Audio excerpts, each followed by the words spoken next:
কিছু হাসি, কিছু আশা, কিছু মধুর ভালোবাসা। তো ডার্লিং, আমাদের তো দুদিন পর বিয়ে, তো এখন তো আমার ফেস রিভিল হয়নি, তো কি করবো? ফেসটা রিভিল করে দেয় আর কি উচিত আমাদের? না না, করতে হবে না, ছেড়ে দাও। क्या बोला तूने? না, কি বলছো? না না, আরে আমাদের বন্ধুরা তো তোমাকে দেখতে চেয়েছে। তোমার বন্ধুরা দেখতে ইচ্ছে? হ্যাঁ সত্যি? হ্যাঁ, তাহলে করেই দাও। তো সত্যি তো বলছো, ঠিক বলছো তো?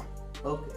তাহলে আমি চাইলে তোমায় একটা ভালো রেস্টুরেন্টে নিয়ে যেতেই পারতাম, সেখানে গিয়েই একটা ফেসটা রিভিল করতেই পারতাম, বাট আমি চাইনি আমাদের ভালোবাসাটা চারজনের মধ্যে বন্ধ থাকুক। আমি চেয়েছি আকাশ বাকাশ এবং প্রকৃতির কাছে সবাই সাক্ষী থাকুক আমাদের ভালোবাসাটা জন্য, ঠিক আছে? তো আমি যেখানে আমার মন পছন্দের জায়গায় তোমায় নিয়ে যেতে চাই, আজকে যেতে চাই। অবশ্যই। তুমি চলো। কিছুই জানো না, তো আমি পরে তোমার জন্য সারপ্রাইজ করার চেষ্টা করেছি যতটা পেরেছি। তো চলো যা যাক।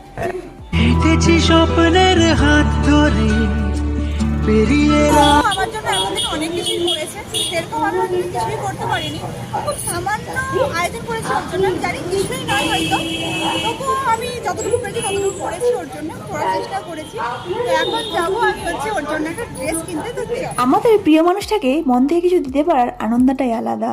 সেটা হোক দামি বা কম দামি, সেটা কোনো মাইনে রাখে না, কিন্তু সবচেয়ে উপহারটাই বড় কথা। যে প্রকৃত মনের মানুষ হয় সে অল্পতেই খুব খুশি হয়ে যায়। ওখান থেকে বেরিয়ে সোডান চলে গেলাম মিয়ামরাতে একটা কেক নেওয়ার জন্য।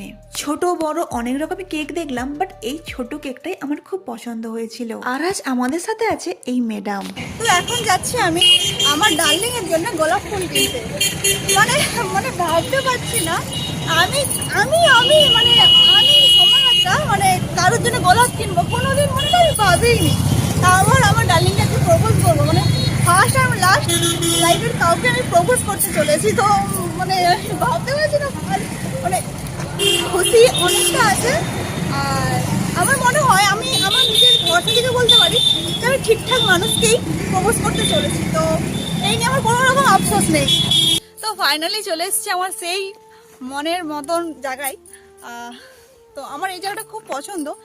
তো জায়গাটা একটু দেখাও আমার ক্যামেরাম্যান।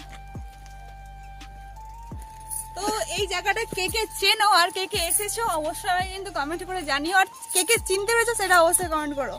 এই জায়গাটা আমি বিগত কিছু বছর আগে এসেছিলাম, তখন একরকম দেখেছিলাম, এসে দেখছি এবছর মানে এই গাছগুলো খুব ছোট ছিল যখন আমি এসেছিলাম, তো এখন দেখছি অনেক বড় বড়, খুব সুন্দর দেখতে লাগছে। মানে মানে এতটাও ভালো মানে ভালো হয়ে যাবে আরো জায়গাটা দেখতে আমি সত্যিই ভাবিনি।